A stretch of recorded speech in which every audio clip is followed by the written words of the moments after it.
जय हिंद दोस्तों, मैं किशन आप सबका स्वागत करता हूं और शुरू करते हैं आज के डिफेंस समाचारों को। दोस्तों, अमेरिका भारत को अपना F-35 और F-21 फाइटर जेट बेचने की पेशकश कर रहा है। अब तो इतने ऑफिशियली कह दिया है। और हाल ही में लॉकहीड मार्टिन के सीईओ जिम टेकलेट ने ये बात कही है कि भाई हम भारत को जो F-35 फाइटर जेट्स देंगे वो बिल्कुल नया और अपग्रेडेड वर्जन होगा और ये फाइटर जेट 5th जनरेशन का नहीं बल्कि 5th प्लस जनरेशन का फाइटर जेट होगा। इवन उनको ये लग रहा है कि भारत उनसे फाइटर जेट ले सकता है क्योंकि भारत के पास इस वक्त कोई 5th जनरेशन का फाइटर जेट नहीं है और भारत को लगातार कई ऑफर्स आ रहे हैं, भले रशिया की तरफ से भी आ रहा है। अब यहाँ पर दोस्तों अमेरिका भारत को किस तरीके से ट्रैप करने की कोशिश कर रहा है ये बात जानना जरूरी है। पहले तो मैं आपको ये चीज बता दूं कि इस वक्त अमेरिका का फोकस केवल और केवल अपने डिफेंस एक्सपोर्ट पर है।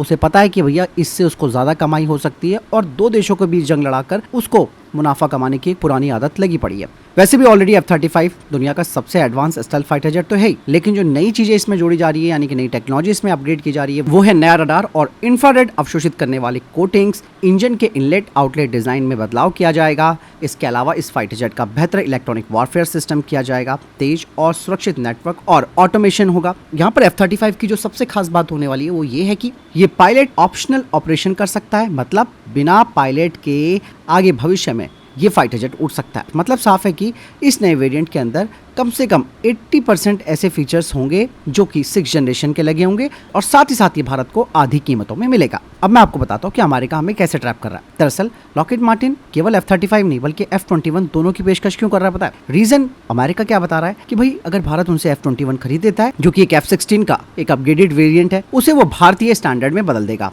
जिसमें क्या ISR, एडवांस हथियार सिस्टम और मॉडर्न एवियनिक्स लगे होंगे। और इवन उसने कहा कि F-21 को हम भारत के साथ मिलकर बना सकते हैं जिसके लिए हम टाटा एडवांस सिस्टम के साथ साझेदारी करेंगे। अमेरिका का मतलब साफ है कि आपको F-35 खरीदने से पहले F-21 खरीदना होगा क्योंकि ये भारत के लिए एक स्टेपिंग स्टोन होगा F-35 की दिशा में, क्योंकि इससे भारत काफी चीजें सीख लेगा। F-21 को ऑपरेट करने के बाद फिर F-35 पर स्विच कर जाएगा। इवन F-35 की मैं आपको बता दूं कि अगर इसे खरीदने की कोशिश भी की जाती है तो कई लेवल्स पर इसके लिए मंजूरी लेनी पड़ती है, जैसे कि स्टेट डिपार्टमेंट, पेंटागन, अमेरिकी कांग्रेस।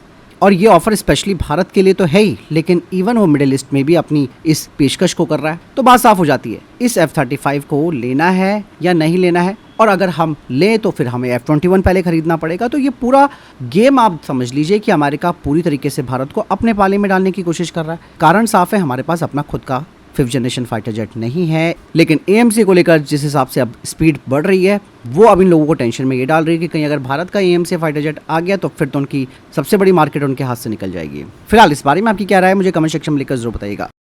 वहीं अब पिनाका का एयरबोर्न वेरिएंट आने वाला है जो कि भारतीय वायुसेना को एक नई ताकत देगा। इवन इंडियन एयरफोर्स इस वक्त अपनी लंबी दूरी से हमले यानी कि स्टैंड ऑफ स्ट्राइक करने की क्षमता को मजबूत कर रही है, जिसके लिए दो बड़े चेंजेस किए जा रहे हैं। पहला, इजरायली रैमपेज मिसाइल का निर्माण भारत में शुरू किया जा रहा है। इसके अलावा पिनाका 4 रॉकेट सिस्टम का एक एयर लॉन्च वर्जन तैयार किया जाएगा। यहाँ पर मैं पहले रैमपेज की बात बता दूं तो ये एक एयर टू ग्राउंड मिसाइल है जिसे इजराइल के द्वारा बनाया गया है। 250 किलोमीटर तक की इसकी मारक क्षमता है। 150 किलोग्राम का ये वॉरहेड ले जा सकती है और Su-30 MKI और राफेल से इसे लॉन्च किया जा सकता है। और हाल ही में इंडियन एयरफोर्स ने पाकिस्तान के एयरबेस नूर खान, रफीकी और मुरीद को इसी के जरिए टारगेट बनाया था। अब इसे भारत में बनाया जाएगा जिसे कि भारत डायनेमिक्स लिमिटेड या फिर अडानी डिफेंस जैसी कंपनियां इजराइल के साथ मिलकर बनाएंगी। लेकिन यहाँ पर सबसे खास वेरिएंट होगा पिनाका 4 का एयर लॉन्च वर्जन। ये भारत का खुद का अपना स्टैंड ऑफ मिसाइल सिस्टम होगा। पिनाका का इस्तेमाल भारतीय सेना कर रही है, लेकिन इंडियन एयरफोर्स और DRDO इस प्रोजेक्ट को स्पेशली एक नया आकार दे रहे हैं पिनाका 4 को फाइटर जेट से दागने को लेकर। इसकी रेंज मैं आपको बता दूं कि 250 से 300 किलोमीटर होगी पिनाका 4 की। और एक और खासियत ये होगी कि इसे इंडियन एयरफोर्स के सभी फाइटर जेट से दागा जा सकता है, जैसे कि तेजस, मिराज, राफेल, सुखोई 30 MKI और कम कीमत और स्वदेशी विकल्प हमारे पास रहेगा। इवन दोस्तों ये जो नई पिनाका 4 है ये लंबी दूरी तक हमला कर सकती है और दुश्मन के एयर डिफेंस की रेंज से बाहर जाकर भी टारगेट को खत्म कर सकती है। अब यहाँ पर इतना आसान तो नहीं है दोस्तों पिनाका को इसके एयर लॉन्च वेरिएंट में चेंज करना। बाकायदा इसके लिए इसका एयर फ्रेम का हल्का और एरोडायनेमिक इसे बनाना होगा। मिसाइल में नए और प्रिसीजन टारगेट करने वाले जो सीकर्स है उन्हें इंटीग्रेट किया जा सकता है, उसे करने में भी थोड़ा सा वक्त लग सकता है। और इवन फाइटर जेट से किस तरीके से इसे लॉन्च करना है यानी कि सही तरीके से इसे लॉन्च किए जाने की जो टेक्नोलॉजी है वो भी डेवलप करनी होगी। इवन DRDO की योजना है कि इसमें GPS और इनिशियल नेविगेशन सिस्टम और स्वदेशी सीकर लगा सकता है, जिससे कि इस मिसाइल की जो एक्यूरेसी है वो जो विदेशी मिसाइलें हैं उनको टक्कर दे सकती है। एयर लॉन्च पिनाका 4 दोस्तों भविष्य का सस्ता, पावरफुल और एक स्वदेशी विकल्प है। ऑपरेशन सिंदूर को लेकर एक और बड़ी अपडेट सामने आ रही है दोस्तों। दरअसल भारत ने पाकिस्तान में कम से कम 9 फाइटर जेट्स को मार गिराया और ये जानकारी एनडीटीवी की तरफ से प्रकाशित की गई है, जिससे कि अब पाकिस्तान के अंदर भी हलचल मच गई है। जिन फाइटर जेट्स को भारत ने खत्म किया है उनमें पाकिस्तान के मिराज और JF-17 थंडर फाइटर जेट्स हैं। हालांकि इस ऑपरेशन की सारी जानकारी क्लासिफाइड रखी गई है, लेकिन कुछ बातें सामने आई है। इंडियन एयरफोर्स ने पाकिस्तानी फाइटर जेट्स को खत्म करने के लिए एडवांस वेपन सिस्टम्स का इस्तेमाल किया था। इसके अलावा पाकिस्तान के डोजियर से पता चला है कि ऑपरेशन सिंदूर में भारत ने जितना नुकसान बताया था पाकिस्तान का, ये नुकसान उससे कई ज्यादा था और भारत ने काफी दूर तक स्ट्राइक की थी। ये जो डोजियर है उसमें कम से कम 8 और नई एयर स्ट्राइक का जिक्र है जो भारत ने किए थे। हालांकि आधिकारिक तौर पर इन्हें नहीं बताया गया था। डोजियर के मुताबिक भारत ने पाकिस्तान के कई महत्वपूर्ण शहरों को निशाना बनाया। पेशावर, जंग, गुजरांवाला, बहावल नगर, अटक, छोर, सिंध और पाकिस्तान का पंजाब, ये सभी जगह दोस्तों पाकिस्तान के अंदर मौजूद हैं, लेकिन भारत ने इसे प्रेस ब्रीफिंग में नहीं बताया था। पहले पाकिस्तान खुद दावा कर रहा था कि उन्होंने भारत को बहुत बड़ा नुकसान पहुंचाया है, लेकिन इस डोजियर के सामने आने से सारी बातें उल्टी साबित हो गई। असली नुकसान पाकिस्तान को हुआ है। यहाँ पर भारत की स्ट्रेटेजिक प्लानिंग और टारगेट सिलेक्शन काफी सटीक था, इसलिए पाकिस्तान ने दोस्तों खुद सीज फायर की मांग की थी अमेरिका से। इसके अलावा सीडीएस अनिल चौहान जी ने कहा कि ऑपरेशन सिंदूर खत्म नहीं हुआ, यानी पूरी तरीके से बंद नहीं है। दरअसल भारत ने यहाँ पर लंबे टाइम तक चलने वाले युद्ध से बचने की कोशिश की। उन्होंने कहा कि हमने पहले भी देखा है कि जब टकराव लंबा चलता है तो उसमें खर्चा ज़्यादा होता है, जिससे कि देश की भी जो सामान्य व्यवस्था है वो प्रभावित होती है। इसके अलावा सीडीएस ने कहा कि मेरे हिसाब से पाकिस्तान को लगने लगा था कि उन्हें बहुत ज़्यादा नुकसान हो रहा है और अगर ये जारी रहा तो उन्हें और ज़्यादा नुकसान होगा, इसीलिए उसने हमसे बात करने का फैसला लिया। पाकिस्तान को महसूस हो गया था कि भारत की कार्रवाई काफी गंभीर और दूर तक असर डाल सकती है। हालांकि उन्होंने कहा कि आगे भी खतरा हो सकता है। सेना अलर्ट मोड पर है और दुश्मन की हर हरकत का जवाब देने के लिए सेना तैयार है। हाल ही में इंडियन एयरफोर्स चीफ की फटकार के बाद अब HAL ने अपनी काम की स्पीड बढ़ा ली है और इस महीने वो पहला तेजस मार्क 1 फाइटर जेट सौंपने जा रहा है, जो कि नासिक फैक्ट्री में बनाया जा रहा है। आपको बता दें कि अमेरिका की जी एरोस्पेस की कंपनी से मिलने वाले F404 इंजन की वजह से तो देरी हुई थी, इसीलिए तेजस मार्क 1 प्रोजेक्ट 1 साल से ज्यादा पिछड़ गया था। पहला विमान मार्च 2024 तक आना था, लेकिन डिलीवर नहीं किया जा सका। और आपने देखा होगा कैसे एयर चीफ ने बोला था कि भैया हर डिफेंस प्रोजेक्ट की डिलीवरी लेट हो जाती है और अगर हम जानते हैं कि समय पर कोई चीज नहीं होगी तो वादे क्यों किए जाते हैं। इसलिए कई बार उन्होंने फटकार लगाई है HAL को। इवन भारतीय वायुसेना के प्रमुख साफ तौर पर बोल चुके हैं, यार प्रोडक्शन तेज करो या फिर प्राइवेट कंपनियों की मदद लो, खास करके ऐसे हिस्से जो कि आप समय पर नहीं बना सक रहे हैं। वहीं दोस्तों AMCA फाइटर जेट को लेकर भी एक बड़ा अपडेट सामने आ गया है। दरअसल AMCA के लिए अब जल्द ही DRDO का एक्सप्रेशन ऑफ इंटरेस्ट जारी किया जाएगा और HAL कंसोर्टियम बनाकर यहां पर बोली लगा सकती है। AMCA 5.5 जनरेशन का स्टेल्थ फाइटर जेट है, मालूम है आप सबको, और इवन इसमें कटिंग एज टेक्नोलॉजी लगाई जा रही है, जैसे कि स्टेल्थ डिजाइन होगा इसका, सुपर क्रूज और AI बेस्ड सिस्टम्स होंगे। अब DRDO की एरोनॉटिकल डेवलपमेंट एजेंसी अगले कुछ हफ्तों में एक्सप्रेशन ऑफ इंटरेस्ट जारी करेगी। मतलब साफ है कि इस एक्सप्रेशन ऑफ इंटरेस्ट के जरिए वो ऐसी कंपनियों को बुलाएंगे जो AMCA का प्रोडक्शन पार्टनर बनना चाहती हैं। इवन दोस्तों HAL खुद का एक कंसोर्टियम यानी कि एक साझेदारी ग्रुप बनाकर इस प्रोजेक्ट में बोली लगाने के लिए तैयारी कर रही है। HAL भारत में ऑलरेडी तेजस और दूसरे एयरक्राफ्ट का निर्माण भी कर रही है। अब ये कहा जा रहा है कि किन कंपनियों को मौका मिल सकता है, इसकी भी एक लिस्ट यहाँ पर पेश की गई है, जैसे कि टाटा एडवांस सिस्टम, L&T, महिंद्रा एरोस्पेस, डायनेमेटिक टेक्नोलॉजीज, भारत फोर्स, आजाद इंजीनियरिंग, एक्यूएस, गोजेज एरोस्पेस आदि। दरअसल ये कंपनियां पहले से ही बोइंग और एयरबस जैसी विदेशी कंपनियों को पार्ट्स भी सप्लाई कर रही हैं, क्योंकि दोस्तों प्रेशर बहुत ज़्यादा है इस वक्त भारत के ऊपर और भारत चाहता है कि AMCA का पहला प्रोटोटाइप 2026 या 2027 तक कम से कम तैयार तो किए जा सके।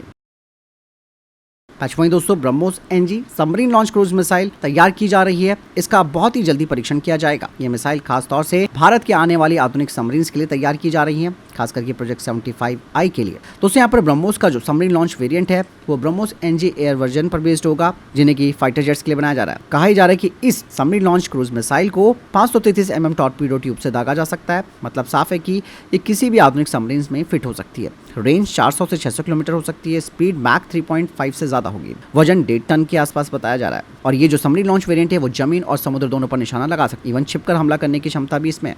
अब ये कहा जा रहा है कि मिसाइल के अगले कुछ महीनों में पानी के नीचे से लॉन्च करने की टेस्टिंग की जाएगी। इवन दोस्तों ब्रह्मोस मिसाइल का टॉर्पीडो ट्यूब से पहले भी सफल टेस्ट किया जा चुका है, लेकिन दोस्तों ये जो वेरिएंट है वो हल्का और ज्यादा एडवांस होगा।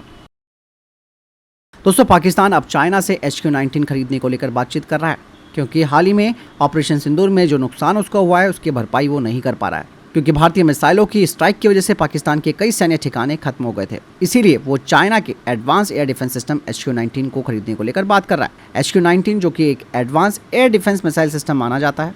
ये दुश्मनों की मिसाइलें और एयरक्राफ्ट्स को हवा में खत्म कर सकता है। ये सिस्टम खासतौर से बैलिस्टिक मिसाइल और क्रूज मिसाइल जैसी जो तेज और खतरनाक मिसाइलें हैं उन्हें रोकने के लिए तैयार किया गया है। HQ-19 को चाइना अमेरिका के थार्ड सिस्टम से कंपेयर करता है। इसमें लॉन्ग रेंज की इंटरसेप्टर मिसाइलें हैं। इवन बैलिस्टिक मिसाइल डिफेंस के लिए इसे तैयार किया गया है और ये सैटेलाइट्स को भी टारगेट बना सकता है। भले ही दोस्तों पाकिस्तान को HQ-19 मिल जाए, कोई टेंशन की बात नहीं है, क्योंकि भारत के पास S-400 जैसा एडवांस टेक्नोलॉजी है और इससे HQ-19 बहुत पीछे है। भारत को यहाँ पर टेंशन तो लेनी नहीं है, बल्कि अलर्ट रहना है। और मैंने आपको डिफेंस अपडेट में बताया भी था कि चाइना के डिफेंस एक्सपर्ट कह रहे हैं कि उन्हें जो S-400 दिया गया है वो एक डाउनग्रेडेड वेरिएंट है और इवन उसकी क्षमताएं, उसके रडार की क्षमताएं भी कम कर रखी हैं। भैया जब इनका खुद का अगर एयर डिफेंस सिस्टम इतना एक्टिव होता, इतना एडवांस होता, HQ-19 की मैं बात कर रहा हूँ, तो ये फिर S-400 क्यों लेते हैं? तो आप समझ सकते हैं इन चीज़ों को।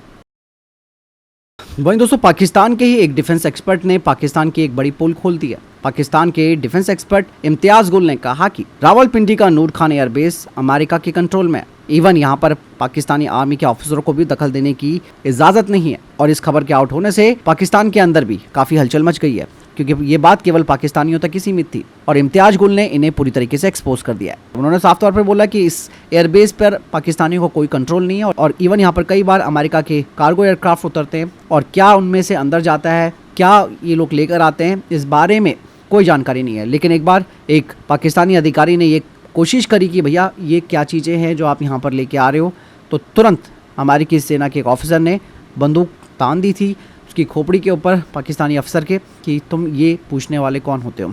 तो इससे साफ तौर पर पता चलता है कि पाकिस्तान की जो संप्रभुता है वो कहीं ना कहीं अमेरिका की गोद में पैच। और नूर खान एयरबेस इसलिए भी ज़्यादा इंपॉर्टेंट माना जाता है क्योंकि ये रावलपिंडी में मौजूद है, जो कि इस्लामाबाद से सिर्फ 10 किलोमीटर की दूरी पर है। इवन पाकिस्तानी सेना के जो GHQ है, जनरल हेडक्वार्टर और न्यूक्लियर कमांड स्ट्रक्चर उसके पास मौजूद है। और यहाँ पर जो एयरक्राफ्ट देखे गए हैं अक्सर वो C-130 और इवन दोस्तों भारत ने इस नूर खान एयरबेस को भी टारगेट किया था और कम से कम 9 फाइटर जेट्स यहाँ पर भारत ने निशाने बनाए थे पाकिस्तान के। इम्तियाज का मानना है कि अमेरिकी जहाज जो बार बार आते हैं उनका मकसद अभी तक खुद पाकिस्तानियों को नहीं पता। पाकिस्तानी आर्मी के ऑफिसर इस पूरे एयरबेस की जानकारी भी नहीं रखते हैं। मतलब अब यहाँ पर आप समझिए कि क्या कोई गुप्त समझौता है अमेरिका और पाकिस्तान के बीच में? कुछ तो है जो ये बात दुनिया के सामने आई है। वहीं पाकिस्तान की एयरफोर्स अपनी एयर डिफेंस क्षमता को मजबूत करने के लिए अब तुर्की से भी एक बड़ी डील करने जा रही है और उनसे ALP-300G जो रडार सिस्टम है उसे हासिल करने की बातचीत कर रही है। दरअसल ये जो रडार है वो काफ़ी लॉन्ग रेंज का है और हाल ही में चाइना के रडारों ने जो धोखा दिया है पाकिस्तानियों को, इसी को देखते हुए इसीलिए वो तुर्की के रडार्स खरीद रहा है। ये जो ALP-300G है ये एक S-बैंड आईसा रडार है। ये लॉन्ग रेंज से ही दुश्मनों की गतिविधियों का पता लगाने में सक्षम है। इसमें कई सारी टेक्नोलॉजी शामिल की गई है। ये छोटे आकार के स्टेल्थ ड्रोन्स और एयरक्राफ्ट का पता लगा सकता है। इवन ये बैलिस्टिक मिसाइल्स और एंटी रेडिएशन मिसाइलों को भी ट्रैक करने की क्षमता रखता है और ये डिजिटल बीम फॉर्मिंग का इस्तेमाल करता है, जिससे कि ये कई टारगेट्स को पहचान सकता है एक साथ। मल्टी मिशन मोड में काम कर सकता है और 30 मिनट में पूरी तरह से एक्टिव हो जाता है, यानी कि स्पीडली इसे कहीं भी डिप्लॉय किया जा सकता है। तुर्की का ये जो ALP-300G है वो नाटो स्टैंडर्ड का है। इसे तुर्की के मिलिट्री व्हीकल्स पर मोबाइल यूनिट की तरह इंस्टॉल भी किया जा सकता है। मतलब साफ है कि पाकिस्तान अब चीनी टेक्नोलॉजी से अपना ध्यान हटाकर तुर्की और नाटो सपोर्टेड देशों की तरफ रुख कर रहा है और इवन वो डिफेंस टेक्नोलॉजी में एक भरोसेमंद पार्टनर को भी ढूंढने की कोशिश कर रहा है। यहाँ पर दोस्तों ALP-300G सिस्टम जो है वो पाकिस्तान को बेहतर अर्ली वार्निंग और रिएक्शन टाइम दे सकता है, खासकर कि भारत की एयर स्ट्राइक के बारे में। तो फिलहाल ये थे टॉप डिफेंस अपडेट्स। वीडियो के सामने कोई प्रश्न जवाब या आपका कोई सवाल है कमेंट सेक्शन में लिखकर जरूर पूछिएगा। वीडियो को शेयर, लाइक और चैनल जरूर सब्सक्राइब कीजिएगा और अपना ख्याल जरूर रखिएगा। जय हिंद, वंदे मातरम।